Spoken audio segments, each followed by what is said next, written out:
Amanya eddoboozi bamutayimu SMX representing straight out SMX media. Eddy Kenzo akyayongera okulaga essanyu bambi lyalina nange nsobola okiteeberezaamu naawe kennyini eyo gy'oli naawe kiteeberezeemu okumala emyaka 23 nga tulabanga ku Muganda oluvannyuma lw'okubeera nga Yabula gwe ng'olina emyaka 6 kubanga Eddy Kenzo atugambye kubanga alina emyaka 6 sister we alina emyaka ndooza nga 5 oba 4 paka kati Eddy Kenzo lwazeemu okubeera nga alaba sister we ku luvannyuma lw'emyaka 23 gwe teeberezaamu amazima ddala oluvannyuma lw'emyaka 23 ssanyu ki gy'oyinza okubeera ng'olimu. Eddy Kenzo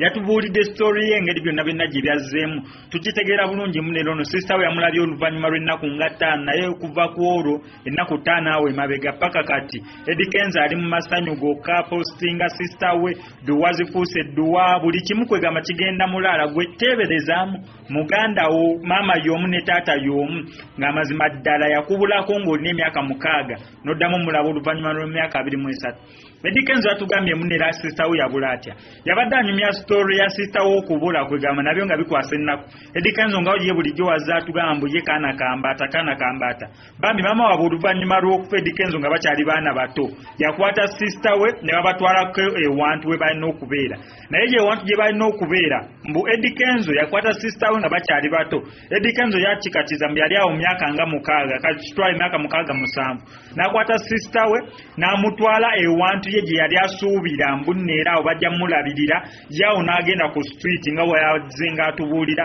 bwe yatagenda ku street ng'alina emyaka ddala mito ddala kati Eddy Kenzo yalekayo sister we ow'oyo omuntu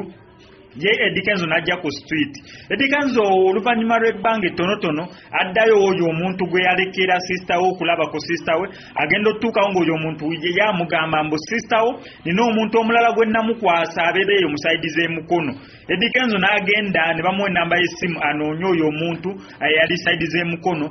awo simanya kyatuukawo awo n'amunoonya nga tamulaba agenda okukomawo eno gye yali aleka sister we kugamba n'amubulira awo ebintu ne bitagenda bulungi n'atandika okumunoonyanga bw'atyo sister we Yabula n'abeera nga yakomako mulaba nga alina emyaka 6 naye oluvannyuma lw'ebbanga Eddy Kenzo yaddangayo okulaba okufinding out kyekituufu ddala sister we wajja ayinza okubeera ye ng'agamba n'okulowooza oba sister we yafa naye wadde nga yafa ye ng'agamba nti siyandabye waawe baali bamuziika. So Eddy Kenzo teyaggwamu ssuubi teyapowa not until recently nawe yawa omuntu mbu ennamba y'essimu y'oli omuntu gwe yali yaleka sister we mu kusooka omuntu n'addala asigale nga atresinga sister we wajjali Katonda n'abeera mulungi gyali bamaze ne bamuzuula sister we neera lyessanyu Eddy Kenzo lyalina sister we omu bw'ati gw'abadde alina neera kati nga bali bonna ennaku emulumye owuliriza story ya sister ate wa Eddy Kenzo ennaku oba amaziga gayinza okuyitamu mu maaso ne gatulukuka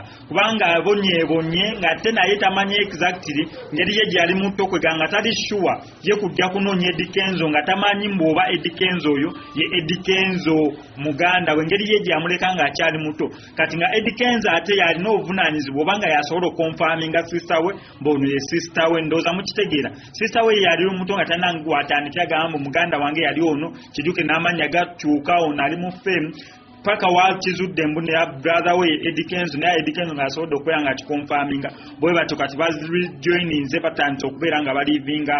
happy life nga bali bomi naye Eddy Kenzo tukuyozaayoza naye ne tukusanyukirako wamu olw'okubeera nga basobodde okuzuula omusaayi gwo kintu kye bayita musaayi kintu kikulu obeera agala essoori yange gyenkoze kamusaba bambe subscribe ngo like nga ate commenting wano ku SMX media oleme kubeera nga omissinga story nga zinino wano ku SMX media MC SMX I sign out.